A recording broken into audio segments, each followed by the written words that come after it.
Welcome, friends, and thanks for tuning in to another journey with Zoologist Fragrances. And this time, they have got us on an African safari, visiting this cute little bugger right here, the Hyrax. And first off, I have to say that Zoologist is absolutely one of my favorite houses out there. I have so much fun with these scents, and others do around me as well, whether it be good or bad. I just love the creativity behind their fragrances and how well they spark the imagination and take you into the life of these critters. So much dang fun. But of course, you must be an animalic lover. Love daring scents, which, you know, always with my reviews of Zoologist perfumes and wearing them, you definitely get a love or a hate type vibe out there. You find people that smell the stuff and they're absolutely taken by it, love it, super impressed with it, but then you get the people that make the face like, people wear that? And Hyrax is no exception. Oh my god, man, I had so much fun with this one. And this scent has introduced me to a new note that I don't think I've come across before. And if you haven't done some research on this scent yet, hold on, you're going to get a kick out of this one. It's called African Stone, otherwise known as hyraceum. And what that is this little critter pees and poops at the same time. And these little nuggets fossilize for hundreds, thousands of years, and perfumers end up tincturing this stuff and using it in fragrances. How do you like that?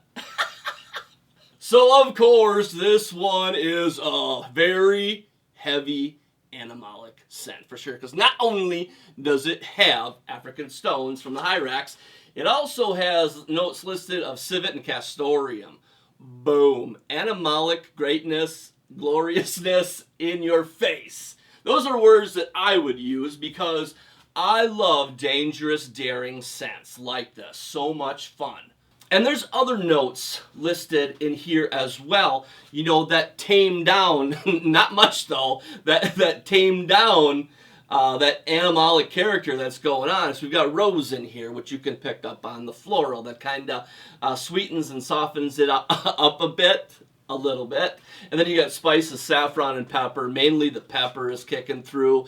And this scent also has, of course, a leathery feel. Castoreum is in here, but it's also got like this woody resinous richness flowing through here, as well as smokiness that kind of reminds me of agarwood. Like oud is in this scent flowing through here. So hell yeah, you know, love that. Now one note in here, I'm not really sure why it's added, is whiskey. I don't know if these little critters go over to the local village and they like stealing like bottles of whiskey or something and drinking this stuff and partying it up in their nests.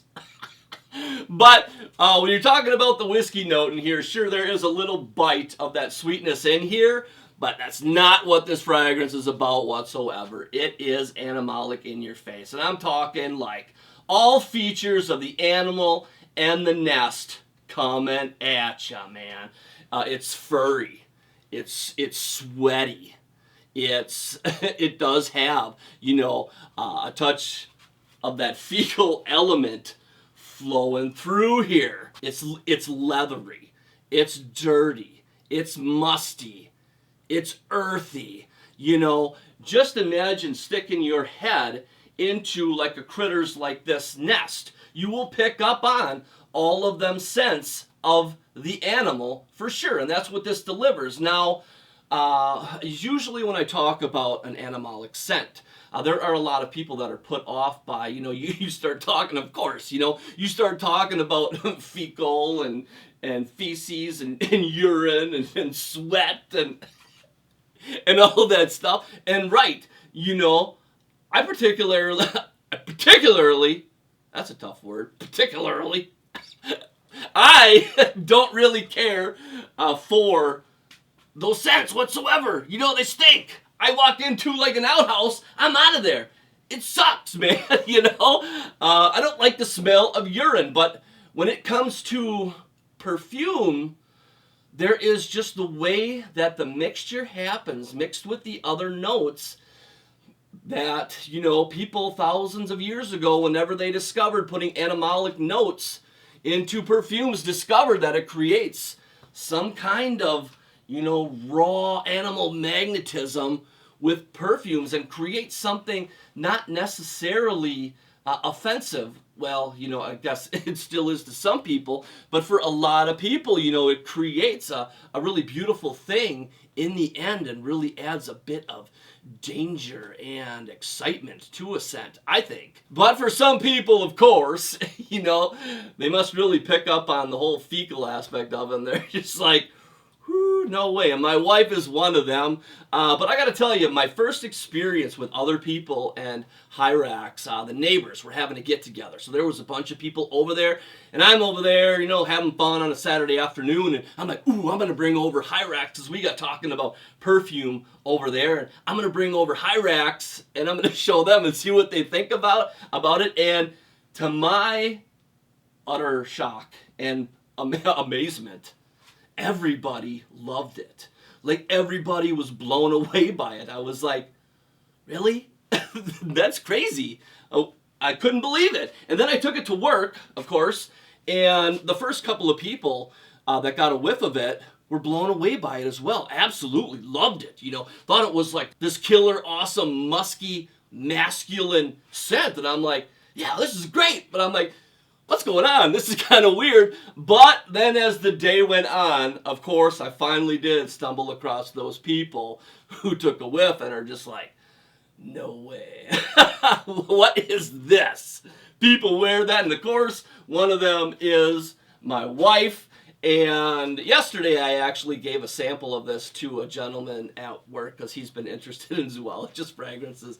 And I gave a sample to him, and he put it on, and he's like, no, not for me. He goes, what this reminds me of is like smelling a silverback gorilla's sweaty nutsack. Like, well, I guess I can see that a little bit. But, oh man, for me, love this stuff. There's so much more going on in it than just the animalic part of it. But of course, that's the big part of it. And when you're out there looking at reviews, on Fragrantica, it's getting a 3 out of 5. My man, Luke Turin, is giving it a 3 out of 5. And I really don't get that. Are you freaking kidding me? What do you expect when you're coming to a fragrance called Hyrax by Zoologist Fragrances? This is a 5-star scent if you know what you're getting. What more would you want out of an animalic scent? It totally takes those notes, them harsh, aggressive notes, sweat, fecal, urine, castoreum, the whole leather thing. Takes those notes and makes them not offensive and really pulls together one killer animalic. I mean, if somebody came to me and said, Dan, I want to take a journey into animalic fragrances, you're damn right. The first place I'm telling them to go is Zoologist Fragrances because they do it right, So why in the hell would you give Hyrax a 3 out of 5 stars?